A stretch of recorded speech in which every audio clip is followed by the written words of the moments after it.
अस्सलाम वालेकुम। आजकल अक्सर मरीज़ों का ये सवाल होता है कि क्या शुगर कंट्रोल करने के लिए ज़रूरी है कि मैं रोटी चावल से तौबा कर लूँ?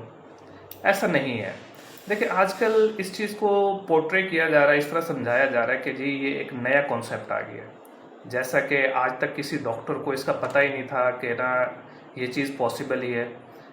गोरों को भी आइडिया नहीं था, अंग्रेज़ों को भी ये चीज़ पता नहीं थी कि आप रोटी चावल को बंद कर दें, आपकी शुगर कंट्रोल हो जाएगी।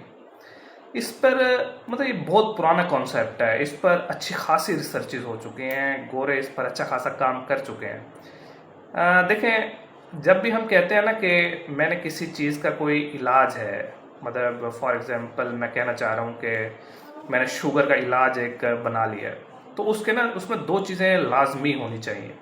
पहली चीज़ तो ये कि वो वाकई उसको कम भी करे, मतलब शुगर को, मैं कह रहा हूँ कि ये मेरा इलाज शुगर को बेहतर करता है तो शुगर को बेहतर भी करे। दूसरा ये कि लोग उसको जारी भी रख सकें।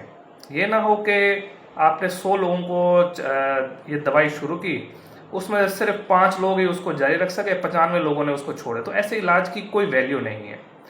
इस पर मल्टीपल रिसर्चेज हो चुके हैं कि जब आप स्ट्रिक्ट डाइट पर लोगों को डालते हैं तो ओनली 5% लोग ही ऐसे बचते हैं जो उस पर अमल कर पाते हैं, ज़्यादातर लोग उसको छोड़ देते हैं। तो ऐसे इलाज का क्या फ़ायदा कि जो आपके मतलब 95% लोग इस चीज़ को कंटिन्यू ही ना रख सकें। हमारे पास बहुत से मरीज़ ऐसे आते हैं जो कह रहे हैं कि जी हमने पिछले कुछ महीनों से रोटी चावल छोड़े हुए थे, हमारे शुगर लेवल्स थोड़े से बेहतर हुए, फिर मैं इसको जारी नहीं कर सका, और अब वो फिर उल्टा हाई लेवल्स के साथ आते हैं। क्योंकि जब आप अपने थोड़ा अरसे तक ना रोटी चावल छोड़ देते हैं तो आपका जो बॉडी का मेटाबॉलिज्म है वो प्रोटीन लिपिड्स पे शिफ्ट हो जाता है। फिर जब आप हल्का सा भी उसको कार्बोहाइड्रेट ऐड करते हैं तो वो सडन ना अचानक से शुगर लेवल्स आपके बहुत ज़्यादा स्पाइक की तरफ चले जाते हैं। तो उन लोगों को भी यही होता है कि मतलब जो पहले हल्का फुल्का कंट्रोल था उनके शुगर लेवल्स पे, अब वो उससे भी चले गए हैं। तो ऐसी इलाज की तरफ ना जाएं जिसको आप कंटिन्यू ही ना कर सकें।